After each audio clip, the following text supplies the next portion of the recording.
네, 반갑습니다, 여러분들. 찬스입니다. 오늘 시장 상당히 좀 어려웠습니다. 아무래도 영상을 녹화를 하지 않으면 안 될 것 같아서. 그리고, 카카오 채널로도 연락이 왔는데, 블로그에서 글을 보고 보험사에 투자를 했고, 뭐 대응 전략은 어떻게 가져가셨냐라고 했더니, 상승 추세를 타야 한다라고 대부분 말씀들을 하시죠. 그러면서 300만 원 넣었다가 수익이 나니까 계속해서 불타기를 했다가 고꾸라지니까 평단가는 이 위로 전부 다 올라가 버렸고 곧바로 이제 손실이 나버리는 그런 상황에 있는 겁니다.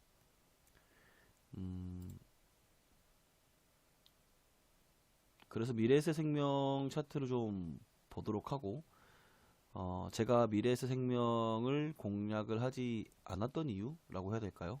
아무튼 미래에셋생명을 좀 같이 보도록 할 거고요. 오늘 하락한 종목이 수두룩 빽빽합니다. 엄청나게 하락을 했고 당연히 이 하락의 주범은 코스피 지수에서 많이 대형주에서 하락이 나왔기 때문에 그렇습니다.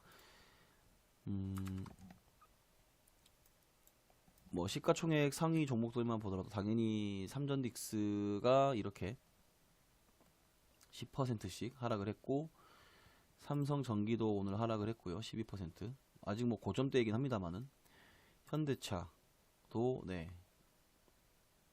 삼성물산, 삼성생명 고점 찍고 마찬가지 10% 이상 하락했고요.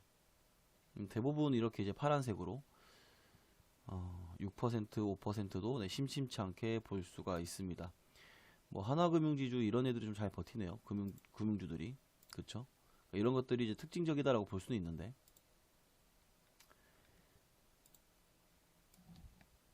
여러분들이 어떻게 이제 대응을 할 것인지는 어떤 종목들을 볼 것인지는 고민해 보셔야겠지만 저는 항상 이런 변동성이 터지는 시장에서는 조정이 크게 나오거나 조정이 나올 때를 기다려서 천천히 매수하는 눌림목 매매를 좋아하죠. 다시 말씀드려서 코스피 지수가 하락을 할 것이다 라고 개인적으로 대비를 하고 있었고 뭐 이때 영상에서는 일주일 전이기 때문에 아직 시장은 먹을 자리가 있다라고는 말씀을 드렸습니다만은 이제 포스팅을 좀 보시면 좀 더 글이 많이 올라와 있어요. 그래서 코스피야 유동성을 내놓아라 라고 했던 포스팅에서도 이거는 조금 이따 말씀드릴게요. 6월 19일이었잖아요. 6월 19일 이때 고점을 찍었을 때 고점을 찍었을 때 이렇게 이야기를 했는데 이미 이때부터 상승 종목은 특정 종목들만 올랐고 이미 조정을 줄 수 있는 분위기가 조성이 되었습니다. 이제 코스닥 이야기 잠시 뒤에 할게요. 그래서 어쨌든 지금 시장 코스피가 분위기를 주도하고 있기 때문에 코스피 시장에 대해서 민감하게 반응을 해야 되고 월봉상 이제 제가 볼린저 밴드를 보조 지표로 곧잘 쓰는데 보시면 여기서도 조정이 나올 수 있는 거고 여기서도 조정이 나올 수 있는 건데 상승 추세가 있기 때문에 쉽게 무너지는 그림은 아닙니다. 그래서 이제 파동 분석과 볼린저 밴드의 통계적 지표를 통해서 어쨌든 숏은 잡지 않더라도 물량은 덜어내거든요. 그래서 지금 보면은 월봉상으로는 볼린저 밴드가 저는 이제 시그마 3을 사용합니다. 표준 편차 3을 사용하는데 9375포인트가 되고요. 연봉상으로는 9200포인트일 거예요. 그러니까 이제 변액보험 가입하신 분들이나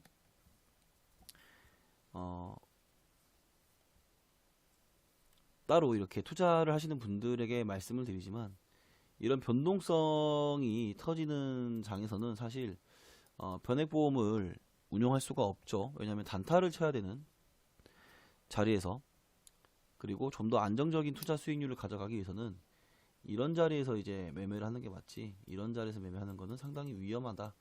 여기서 가지고 있는 사람들이 분할 익절을 하면서 그냥 여유롭게 보는 시기다라고 말씀을 드릴 수 있을 것 같습니다.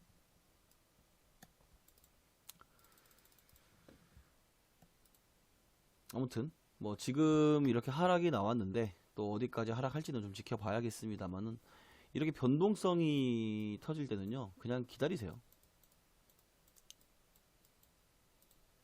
그게 가장 좋습니다. 이제 파생에서 이야기를 하자면 이 변동성과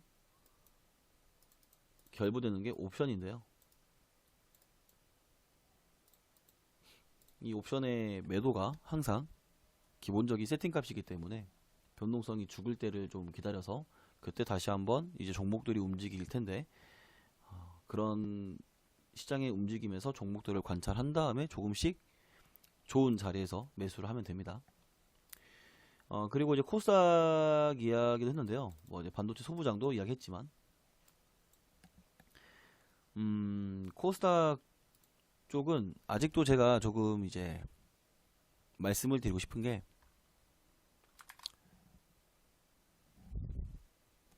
지금 코스피 그리고 코스닥의 이 프로그램, 비차익 프로그램 매매가 좀 달라요. 보시면은, 코스피의 경우에는, 네, 1월 이후로 이제 비차익 매도세가 네, 계속해서 출현을 하고 있었습니다. 그런데 시장은 왜 올라갔나요? 라고 한다면 이건 좀 더 어려운 얘기지만 이제 파생과 결부가 되어 있기 때문에 항상 좀 더 오버슈팅이 나오거나 웹도도 현상이 나올 수도 있고 또 올라가면 올라갈수록 어쨌든 위에다가 매물을 걸어놓고 팔 수도 있기 때문에 아무튼 네, 매도세가 굉장히 강했다. 올해는 지금 매수세가 거의 없죠. 비차익이.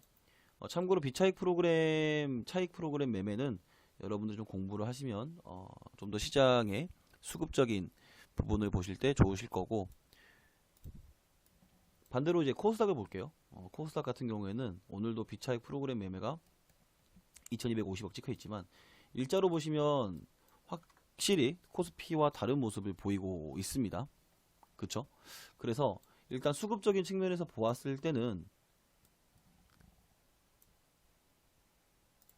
코스닥이 지금 계속해서 매수가 들어오는데 지금 코스닥을 보면 이제 저가 매수가 들어온다라고 우리가 이렇게 해석을 해볼 수 있는 거죠. 이 수급과 관련해서 물론 이렇게 수급이 들어온다 해서 지수가 떨어지지 않느냐 그건 아닙니다. 하지만 어쨌든 이 비차익 프로그램을 사용하는 곳이 이제 기관이나 외국인들이기 때문에 대형 메이저들이기 때문에 어쨌든 이 라인에서 조금 더 분석을 해본다면 이 라인에서 좀 더 적극적으로 지금 매수가 들어오고 있는 건 아니냐라는 생각을 좀 하고 있는 거고 그래서 지금은 제가 예상했던 것처럼 코스피가 좀 유동성이 빠진 만큼 좀 코스닥에 들어온다면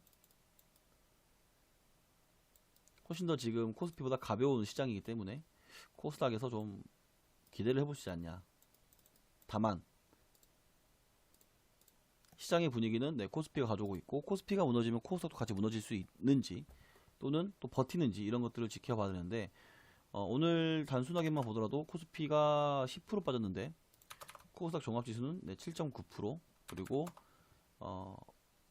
코스닥 150은 8.5% 빠졌습니다. 물론 뭐 도찐 개찐이 합니다만은 원래 지금까지의 움직임에서는 코스피보다는 코스닥이 항상 더 빠졌습니다. 그런데 그게 아니고 코스피가 더 많이 빠졌다라는 것은 어쩌면 이제 코스피가 빠졌을 때 코스닥이 버티는 움직임이 나온다고 했을 때는 그때가 정말 좋은 키포인트가 될 수 있다라는 것이고요. 코스닥 150 같은 경우는 이미 여기서 이제 일단 20주선이 꺾였죠. 그러면은 올라오더라도 네, 이 시간의 저항을 맞게 되면서 여기서 다시 올라타는지 다시 하방을 가는지는 대응을 해야 되는 부분인 겁니다. 그리고 여기에 대한 수급 같은 부분을 아까 보셨던 비차익 프로그램을 가지고 해석을 해보는 거죠. 시장의 움직임에 대해서. 그러면 현물을 담는다면 어떤 걸 담겠느냐라는 거죠. 물론 시간은 더 걸릴 수 있습니다. 이미 코스닥 150 지수는 일단 20주 이평선이 꺾였기 때문에 반등이 여기서 나올 것 같지만 제 생각에는 이런 상황에서는 네, 반등만 먹고 빠지는 그런 단타성 흐름이 돼야 되고 타이밍을 잡는다 좀 더 스윙으로 그러면 조금 더 지켜봐야 되는 그런 흐름이 만들어졌죠. 이미 추세를 이렇게 하락을 만들었기 때문에 보이잖아요. 그리고 이렇게 올렸을 때 이미 여기서 저항을 맞고 결국에는 무너졌기 때문에 이 1800포인트를 다시 회복을 하느냐 하지 않느냐를 좀 보고 결정을 해야 될 것 같습니다. 만약에 이 녀석이 하락을 한다고 하면 1350포인트까지 빠져요. 여기까지. 그리고 이제 아래 꼬리를 잡는다고 한다면은 여기까지 다시 1300포인트까지 내려올 수 있기 때문에 오히려 저는 여기서 반등 나왔을 때 나온다고 한다면 탈출을 하고 떨어지면 여기서 이제 추가 매수를 할 때까지 좀 더 기다리는 싸움으로 갈 것 같습니다. 코스닥은 그래요.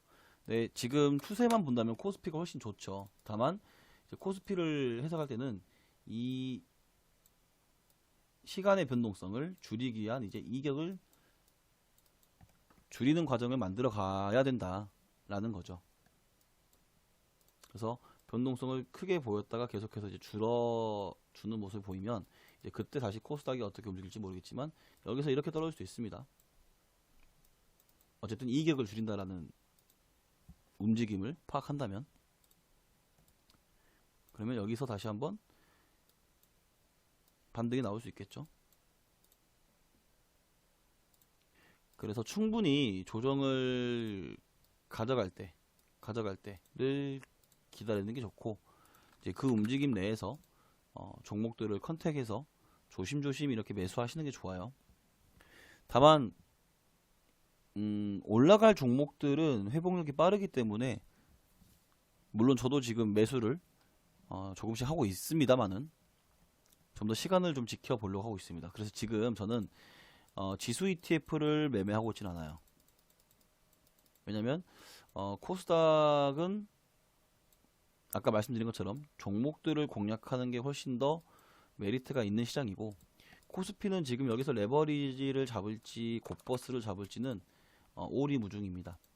물론 여기서 곧버스를 잡아 볼만 했겠지만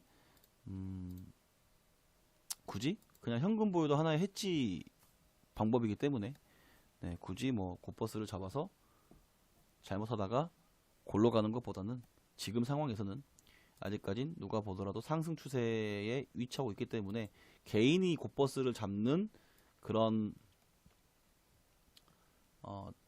전략적인 차트는 나오지 않았다.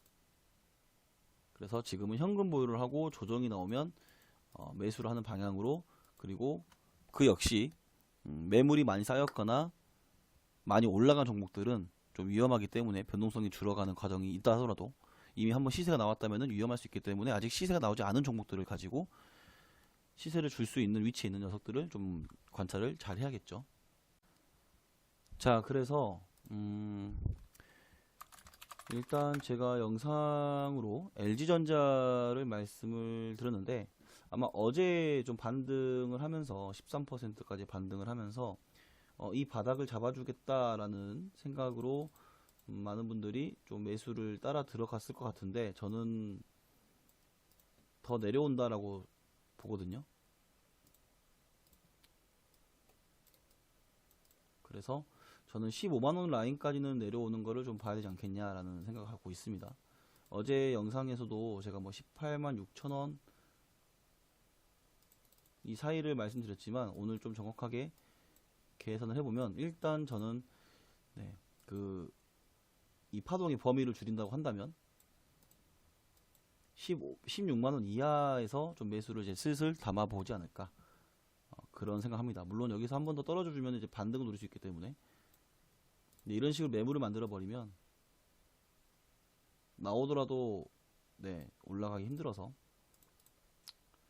차라리 여기서는 급락이 나오고 그 반등을 먹는 게 훨씬 더 빠를 수 있다. 그래서 이 추세를 확인을 하고 다시 이제 길게 횡보하는 기간을 뽑아주는 게 훨씬 더 대응하기가 좋은 차트일 것이다라고 생각을 하고요.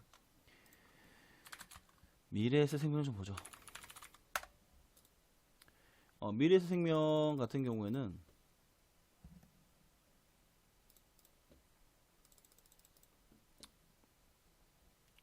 일단 제가 공략을 한다 가정을 하면 25,400원 정도가 목표가입니다. 이 위는 과열 구간이라고 판단을 하는 거고요. 단기 파동으로 계산한다면은 더 이렇게 올라가겠죠. 그래서 33,000원까지 나올 수 있겠지만 어쨌든 이 위로는 물량이 거의 없습니다. 익절을 한다고 가정했을 때. 그리고 공략을 했을 것이다 라고 가정한다면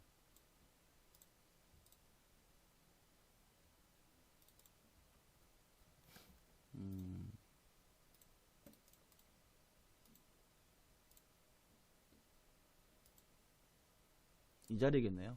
이 자리밖에 없겠네요. 일봉상 3월 3일 이때겠네요. 이때 네, 매수를 들어갈 것 같습니다. 그리고 불타기를 한다면 여기 12,100원을 넘어가면 점상을 가버렸구나.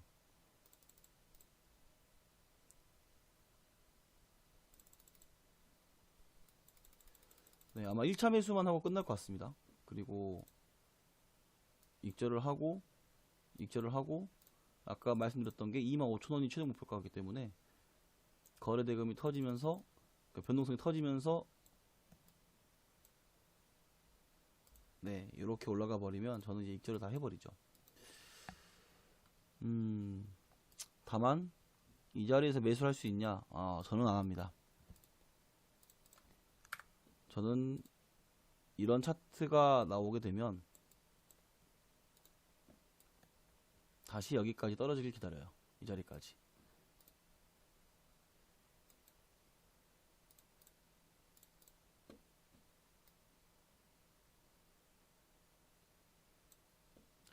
그리고 계속 이렇게 변동성이 터져버리면 매수를 못하죠. 네, 위험합니다. 그래서 월봉상으로 이제 거래대금 형태를 보게 되면 이미 터질 만큼 터졌습니다. 그러니까 파동도 이미 오버슈팅이 나왔고, 그리고 거래대금이나 거래량도 충분히 일단은 매무 물량들이 전부 다 출하를 한 것처럼 보이기 때문에 미래에셋생명은 사실 이 봉까지만 보더라도 위험한 상태예요. 사실 제 입장에서는. 근데 일단 요만큼 일단은 상승을 더 할 수 있기 때문에 이 힘을 그대로 가져갈 수 있겠다 생각하는 거죠. 그럼 미래에셋은 지금 공략을 어떻게 해야 되냐라고 한다면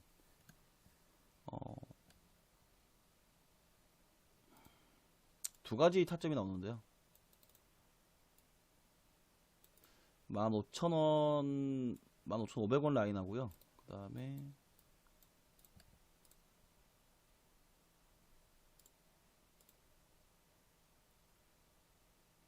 네, 여기 라인하고 그 다음에 이제 이 라인까지 열려있게 될 것 같습니다. 아까 말씀드렸던 이 가격 한 12,000원 이 가격, 이 사이 정도의 매수를 하면 미래에셋은 일단 반등은 좀 먹을 수 있지 않을까, 네, 그렇게 생각합니다. 그리고 손절은 여기 네, 1200원이 깨지면 저는 손절할 것 같습니다. 그래서 파동이 좀 커요. 이렇게 무려 30%의 파동이기 때문에 비중을 잘 두고, 또 지금 상태에서 여기가 이제 손절할 생각이지만 여기서 또 어떻게 만들어 가지고 또 어떻게 시장과 비교했을 때 어떤 움직임이 보였을 때 치고 빠질 것인지, 이런 것들에 대한 계산이 서겠죠. 어쨌든 여기에 오면 이 녀석이 뭔가 이제 하려고 할 겁니다. 반등을 할지 일단 지지를 보여줄지, 네, 그런 것들을 판단해야 되고, 정말 만약에 이렇게 빠지면 이 하단부에서는 네, 이렇게 올라옵니다.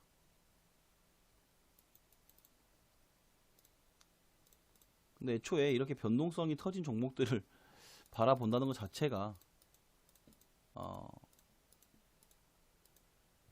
절대 쉽지 않는 매매입니다. 물론 시장 때문에 밀렸기 때문에 시장이 반등하면 같이 올라올 수도 있겠지만, 결국 그렇게 생각하다가 반등을 안 할 수도 있어요, 이 녀석이. 왜냐면 매물을 이미 다 토해냈기 때문에. 삼천당 제약 같은 경우가 마치 그렇죠. 삼천당 제약이 코스닥과 비교했을 때 저번에 제가 HPSP를 공략했을 때. 어쨌든 이 녀석도 코스닥 150 종목인데 6월 11일 차트를 보시면 언제예요? 이때잖아요. 물론 21% 올라왔지만 여러분들이 느끼시는 어떻습니까? 반등했나요? 못했죠? 떨어진 걸 비해서. 이런 흐름도 나올 수 있기 때문에 차라리 시장 때문에 반등을 공략한다면 코스닥 레버리지를 하는 게 맞지, 종목을 잘못 사다가는 큰일 난다. 이 변동성에 따른 종목 관찰이 잘 되어 있지 않으면 이 변동성이 터져버린 종목들을 공략하는 건 상당히 위험하다라는 거죠. 물론 그렇기 때문에 제가 한미반도체나 제주반도체나 이런 것들을 못 먹는 이유기도 합니다. 저는 여기서 이미 끝났다고 판단했거든요. 물론 반등 자리는 제가 잡았지만 먹어봤자 저는 여기까지만 먹고 나옵니다.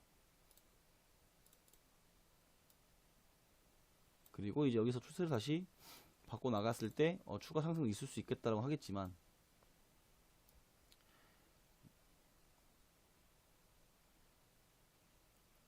따라 붙을 수가 없는 차트죠. 이미 파동도 이렇게 다 나와 버렸기 때문에 6만원에서 매수한다더라도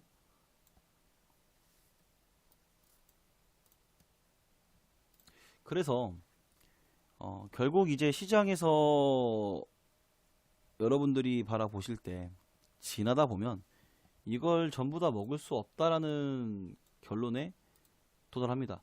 여러분들이 이런 종목을 봐서 그렇지 이미 알고 계시잖아요. 이런 종목들은 여기서 내가 매수하지 않으면 먹을 수 없다라는 걸.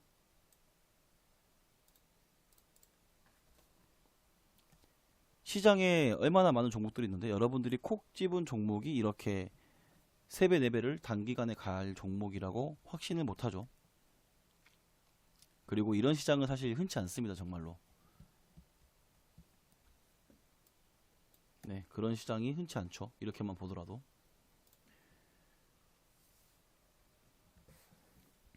그래서 말씀드리고 싶은 건 이렇게 대박을 노릴 수 있을 것처럼 시장이 보이지만 사실 매매를 하다 보면 대박을 노릴 수 있는 시장이 많지 않습니다. 그런 기회가 흔치 않아요. 어느 정도 욕심을 버리고 수익을 그냥 가져오는 게 저는 더 안전하지 않냐 라는 생각을 하는 거죠. 왜냐면 시간이 너무 많이 뺏기니까. 여기서부터 여기까지 약 2년이라는 시간을 뺏기는데요. 이 2년 동안 수익률이 0%다 라고 한다면 굉장히 리스크 대비 합리적이지 못하죠. 그렇다고 해서 우리가 여기서 잡아서 이걸 기대하면서 가져갈 수 있냐? 뭐 그러지 못합니다. 왜냐면 여기서 여기까지만 가져가더라도 연 수익률이, 기대 수익률이 100%가 넘으니까요. 물론 이제 시장에서 살아남는 사람들이 여러 가지 사람들이 있겠지만 제 경우에는 욕심을 덜고 제가 아는 구간만 먹고 나오자입니다. 괜히 욕심 부려서 이제 지금 같은 시장을 뚝까 맞아버리면 답이 없습니다. 몰빵을 해버리면. 아까 보셨던 미래에셋 생명처럼 계속 매수 하다가 평단가가 여기니까 이렇게 돼버리는 상황이 만들어져 버려요. 더 올라갈 것이라고 생각했다가. 그래서 위험할 수 있다, 내가 대응할 수 있는 자리가 아니다 라고 생각이 들면 저는 과감히 포기합니다. 올라가더라도 배 아프지 않아요. 왜냐면 그 반대의 경험을 많이 해봤기 때문에. 그래서 1년에 사실 투자금 전체액에 대해서 10%에서 20% 수익만 내더라도 정말 좋은 수익인데 많은 분들이 1년에 2배, 한 달에 뭐 30% 이렇게 이제 접근을 해버리니까 지금 같은 시장은 뭘 해도 되지 않습니다. 뭐 올라가는 종목이 있어야 수익을 내는데, 그래서 제가 항상 영상에서 현금 보유를 말씀을 드렸죠. 지금 저는 20%만 가지고 매매한다라고 말씀드렸어요. 변액보험을 포함해서 80%는 지금 이제 현금을 따로 보유하고 있다라고 말씀드렸는데, 이런 시장을 몇 번 맞다 보면 네, 투자금 전체를 못 넣습니다. 항상 준비하고 있어요. 항상. 사람의 욕심이 끝이 없지만 그 돈까지 다 넣었으면 수익을 봤으면 어땠을까라는 생각을 하지만, 항상 그 반대에도 생각을 하셔야 된다는 점, 그 리스크를 꼭 생각을 하시고, 리스크를 해치하는 방식이 뭐가 있을까? 지금은 곧버스를 가져가는 게 맞을지, 현금을 가져가는 게 맞을지, 이런 부분들에 대해서 여러분들이 좀 생각하시면 더 좋은 투자를 가져갈 수 있지 않을까, 이렇게 마무리하면서, 아무쪼록 시장 대응 잘 하셨으면 좋았을 거고, 앞으로도 대응 잘 하셔서 안전한 투자 하셨으면 좋겠습니다. 감사합니다.